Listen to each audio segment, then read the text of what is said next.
I want to start with the front of the toy chest, which is the K. Because there's those curves on the front, I want to lock that in, the whole front panel with the curves and the frame and panel before making the rest of the chest, because all the dimensions will be based off that front. Not sure exactly how that curve is going to work out, you know, so it might be off by 1/4 inch or 1/2 inch or whatever it is. So I'm going to do that first and then do the rest. So I have my board picked out, as I talked about last time, which was a kiln dried piece about 8 inches wide, I don't know, about 10 feet long. Here's a piece of it here left over. And you can see from this side, I went through and sketched out the curve of the K. So I had from SketchUp, I printed out and taped together the whole K, the whole curve of the K, and then I laid that onto my board just where I wanted to put it, and then used some spray adhesive and stuck it down and cut out. Actually, first what I did is I just chalked around the outside.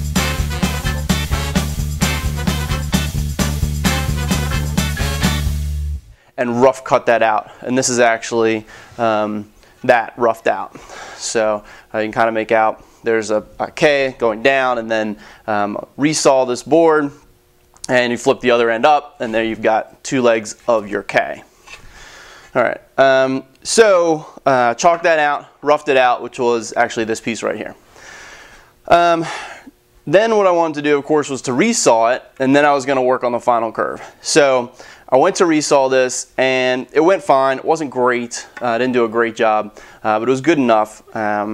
And so that was fine. I had lots of material to work with. I had 8/4 stock. I went through a resaw. Even though my resawing was not great, I still had tons of material that I could work through to get down to what I needed. Or really, there wasn't... The design didn't really call for a thickness on this. Remember, there's a frame and panel on the front, and the K is inset. So there's a variety of ways I can kind of make that work. I was thinking about using 3/4 material, and then the panel would slot into the K, slot into the frame, so it would be a really kind of integral part. So the resawing wasn't really a big deal. What was a big deal, though, is the sapwood. So here's the first piece, and I knew this might be a problem. So let me zoom in. This is the original piece here, part of it, and from this is kind of what I call the front, and that looks, you know, pretty good. But when you turn it over, that's all sap, and you can see the curve from the bark, you know, right up in this section here. And then, of course, from the end grain, you might be able to make out there's little corners of sap, but this whole side is pretty much sap. So I knew that might be a problem when I went to resaw, and in fact it was. So here's the middle, which I was going to use for the face. This side's no problem, but as you come down to the other end, you can see the sapwood here, and then this whole section is all sapwood. And that just was not going to look good. So when I flipped it open, you know, I did the resaw, flipped it open, it was a problem that was not unexpected. So I went back to the drawing board. So the front of the board was good. There was all heartwood there, and then the sap kind of came through as you were going into the board.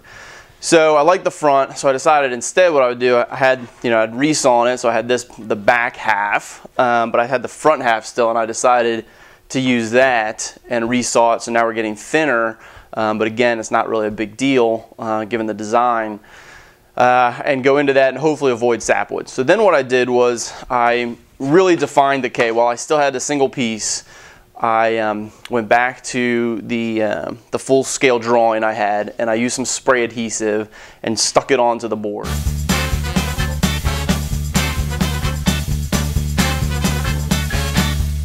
And really bandsawed very close to that edge, and then went through with my spindle sander and really cleaned up, and even sandpaper, and cleaned up the edge just to get just what I wanted.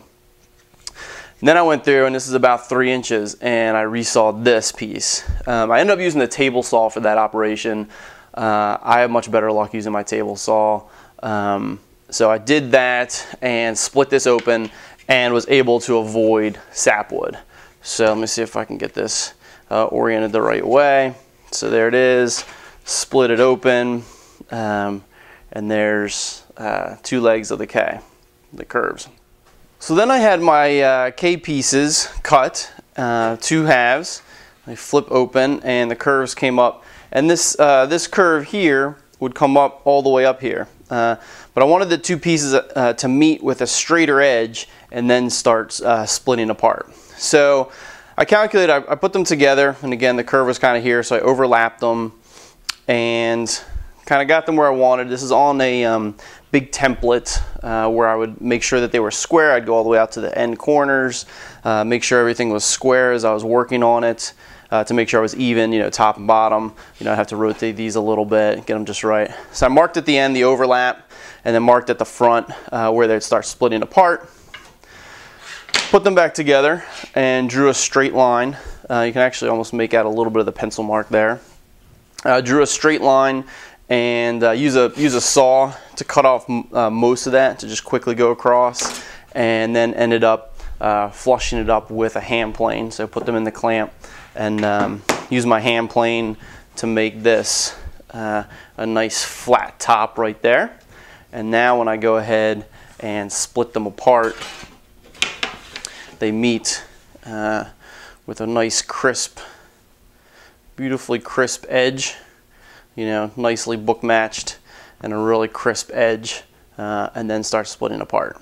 Here you can just make out the pencil line right across the top that I left when I was hand planing, and then when I pull them apart and cinch them up, it's a beautiful book matched, perfectly straight edge. Once I had the curves of the K, I then cut out the stile. This is out of the same piece of wood as this K, so it'll match. Again, that's a different piece than the rest, so it'll really stand out. And then I decided to go ahead, these now are just over 1/4 inch thick, and I decided to let those into this stile. So they now kind of sit right in there. Rather than before I was thinking they would just butt up against it, but now that they're thinner, I went ahead and cut out a chunk out of the corner of this, the top, and of course the edge, so that these two pieces will now fit perfectly right into there, just to give them more support there at the edge. And there is a shot of those two curved pieces coming right into the stile. Here's a shot from above of the whole K. On the right is an extra stile just supporting the curved pieces. The left is the actual stile and the two curves. So now just have to fill in the rest of the frame and panel behind it. Now that I have the K complete, I built a full-scale template off of that. Just wanted to have the drawing so I can get all the dimensions for anything else that I might need. So I've got the stile on the right hand side there. This is looking from the inside of the chest out. And I did that so that the K could rest flat and I could trace it onto the template. Remember, it's inset to the front of this stile. So stile is from the inside of the chest looking out. There's the K curving out, you know, curving up to the top corner and curving down to the bottom corner. So I can now run my other rails across, get those dimensions, and know the overall dimensions for the case. Now it's on to creating the rest of the frame and panel for the front. Now that I've got the K, I've got the other front stile here, and the front rails, they'll be 3/4 out of this piece. So rip this in half for two rails, and this is the other stile, really oversized still. And then of course the panel pieces. So that's what's up next to finish the whole front, and then I'll go on to the rest of the chest.